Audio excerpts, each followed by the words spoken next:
여러분 안녕하십니까, 진성호입니다. 윤석열 캠프에 오늘 놀라운 사람 한 명이 찾아왔습니다.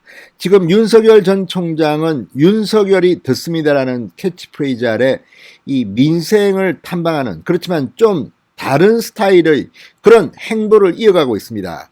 첫 번째 윤석열이 듣습니다는 대전 카이스트에 가서 젊은 과학자들과 함께 문재인의 탈원전 정책을 비판했습니다. 두 번째는 강남의 스타트업 청년들과 함께 문재인 정권의 경제 규제 정책을 비판했습니다. 오늘은 세 번째입니다. 누굴까요? 지금 문재인 정권, 특히 청와대와 이 국회가 가장 두려워하는 사람 중 한 명입니다. 놀라운 정보력 그리고 분석력으로 구체적으로 문재인 정권이 얼마나 엉망진창 준비가 안 된 정권인지를 폭로해왔던 그런 곳입니다. 바로 경실련입니다.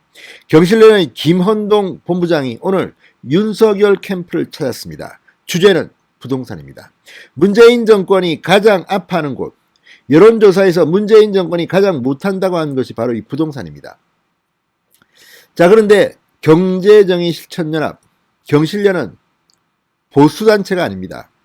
중도 좌파에 가깝다고 할 겁니다. 그런 경실련의 본부장이 특히 각종 언론 매체를 통해서 정말 아플 정도로 많은 통계를 가지고 문재인 정권의 부동산을 비판했던 사람들입니다. 자, 김헌동 본부장이 오늘 왔습니다. 윤석열과 무슨 대화를 나눴을까요? 진성호의 직설 시작합니다. 방송에 앞서 아직 진성호 방송에 구독자가 아니신 분들은 붉은색 구독 버튼 눌러주십시오. 더 좋은 방송으로 보답하겠습니다. 윤석열 전 총장의 부인 김건희 씨가 과거 줄리였다, 엑스파일에 뭐가 나왔다, 장모가 어떻다, 지금 윤석열을 흠집내기 위해서 이렇게 비판하고 있지만 지금 대통령으로서의 정책에 대해서 윤석열에 대한 비판은 그리 많아 보이지는 않습니다. 지금 윤석열은 뚜벅뚜벅 자신의 스케줄대로 가고 있는 것으로 보입니다.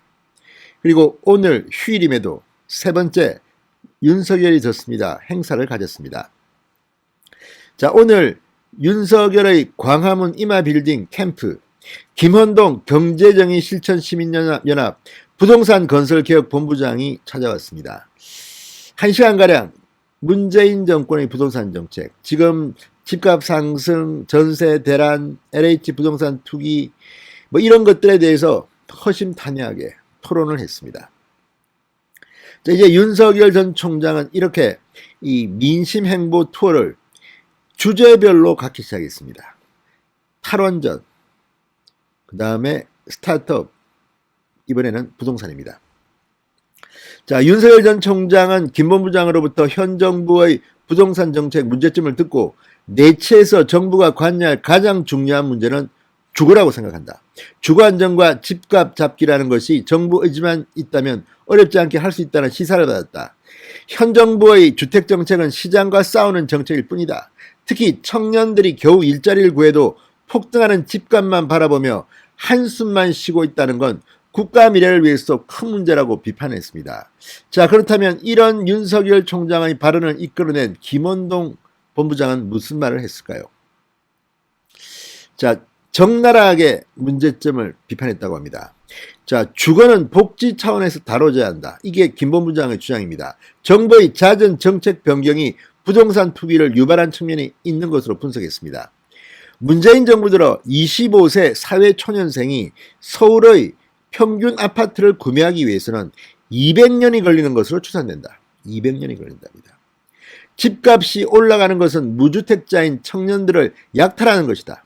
지난 4년간 25에 넘는 부동산 대책 변경으로 다주택자를 양성하며 정부가 투기를 권장했다고 비판했습니다. 자, 노무현 정부 부동산 값이 올랐다고 그렇게 비판을 받았던 그런 정권입니다. 그런데 문재인은 노무현을 가뿐하게 뛰어넘고 압도적으로 더 집값이 폭등했습니다. 무엇보다 청와대에 있는 강남 사는 집부자들 집값이 펑펑 올라서 정말 샴페인 터뜨리고 난리 났을 겁니다. 그래놓고 국민들한테는 고통을 요구했습니다. 김현미 장관, 두 채 이상 가지면 고통스럽게 해주겠다. 그래놓고 자기들은 뒤에서 두 채, 세 채 장관들, 청와대 고위 관료들, 이러니 문재인 대통령이 나쁜 사람이라는 겁니다. 자, 그러면서 김 본부장은 불로소득에 의한 자산 격화로 인해 양극화가 심화되고 있는데 분양가 상한제를 강화하고 3주택 이상 보유자의 대출금 회수 정책을 수정해야 한다. 세율 적용에 있어서도 법인과 개인을 동일시하여 세제 특혜와 대출 특혜를 없애야 한다. 이렇게 비판했습니다. 자, 윤석열 전 총장의 말처럼 지금 문재인 정부는 주택 정책이 그냥 시장과 싸우는 겁니다. 시장을 무서워하지 모릅니다. 이게 문재인이 어리석다는 겁니다. 자, 어쨌든 윤석열 전 총장 지난달 29일 6.29 정치 참여 출정식을 가진 후에 본인의 계획대로 뚜벅뚜벅 걷고 있습니다. 지난 6일 대전 방문, 카이스트 방문을 시작으로 세 번째 윤석열이 듣습니다. 정책 행보를 하고 있습니다. 지금 이재명, 이낙연 오늘도 싸움이 붙었습니다. 이제 이낙연계 의원들이 들고 일어나서 이재명 보고 표절했다. 무슨 국민을 못 오겠다. 이제 판세가 바뀌었다. 이재명 너 끝났어. 이런 류의 비판이 폭증합니다. 정세균, 윤석열 전 총장 부인 문제와 관련해서 이재명 지사가 가능하면 본인 검증을 하자고 하니까 이게 무슨 말이냐 또 들고 일어났습니다.